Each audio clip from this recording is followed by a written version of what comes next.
प्रवीण गायकवाड यांच्याकडून संभाजी महाराज आणि स्वामी समर्थ यांचा एकेरी उल्लेख अक्कलकोटमध्ये प्रवीण गायकवाड यांच्या तोंडाला फासलं काळं।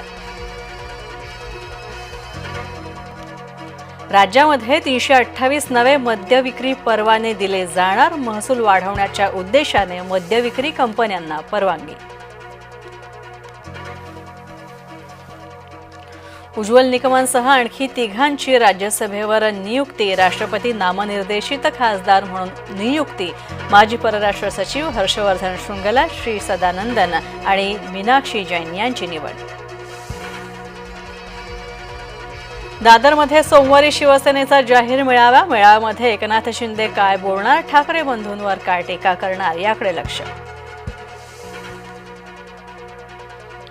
महाराष्ट्रात सर्वच संजय नावाच्या व्यक्ती या चर्चेमध्ये। संजय शिरसाट, संजय गायकवाड, संजय राऊत चर्चेमध्ये। मंत्री गिरीश महाजन यांचं वक्तव्य। ठाकरे गटाच्या नेत्यांचं मानसिक संतुलन बिघडलंय। आमदार राम कदम यांचा ठाकरे गटावर हल्लाबोल। नाशिक जिल्हा बँकेसंदर्भात भुजबळांचा गैरसमज। कृषी मंत्री माणिकराव कोकाटे यांची प्रतिक्रिया।